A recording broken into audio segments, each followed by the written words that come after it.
Hello friends, welcome to removeload.com। आज हम discuss करेंगे break statement in C plus plus. So definition पे चलते हैं। In C plus plus the break statement is use to immediately exit from a loop और switch statement. So basically break statement हम इसलिए use करते हैं, अगर हमें किसी लूप से एग्जिट करना है या स्विच स्टेटमेंट से एग्जिट करना है, तब हम ब्रेक स्टेटमेंट को यूज करते हैं, regardless of the loops condition और रिमेनिंग। अगर कंडीशन आप लूप कंडीशंस हो गई या कोई डाटा आपका रिमेनिंग है, फिर भी वो उसको क्या करेगा, एग्जिट कर देगा। It effectively breaks out of the loop and transfer control to the code that follows the loop.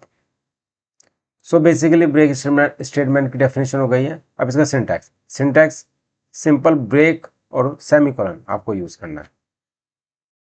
Where we can use break statement, break statement को हम कहाँ यूज करते हैं, लूप्स में और स्विच स्टेटमेंट में।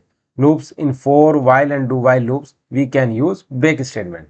Switch statement to exit the switch block after a case is execute. जैसे ही केस एग्जीक्यूट होगा तब स्विच स्टेटमेंट के थ्रू हम एग्जिट कर सकते हैं स्विच ब्लॉक से। So now let's see on the code. एक फाइल क्रिएट कर लेते हैं,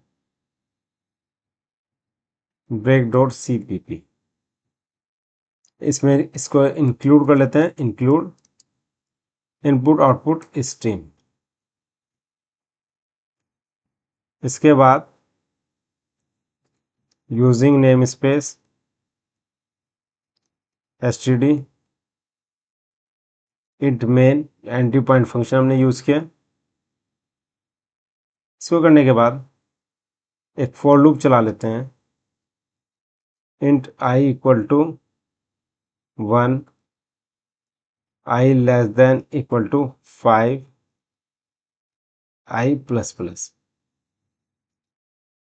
ये करने के बाद फॉर लूप हमने चलाया, यहाँ पर हम इसको प्रिंट कर देंगे सी आउट i एंड लाइन। ये करने के बाद जब हमने सी आउट यहाँ पे प्रिंट कर दिया है, कंडीशन लगाएंगे इफ i इक्वल टू 4।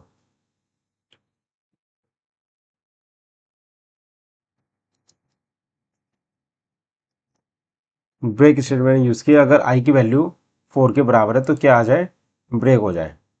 और लास्ट में हम लिख देते हैं यहाँ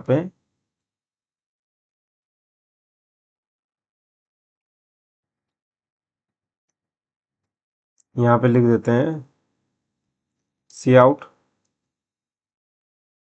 loop terminated.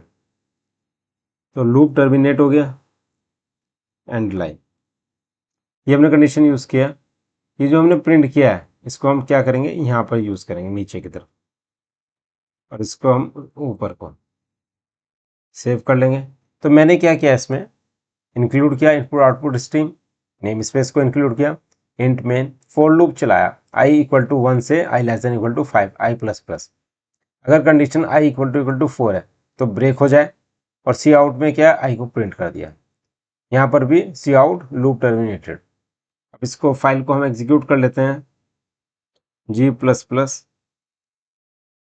break.cpp space -o break. इसको एग्जीक्यूट किया तो ये break.exe फाइल क्रिएट हो गई। अब इसको रन कर लेते हैं,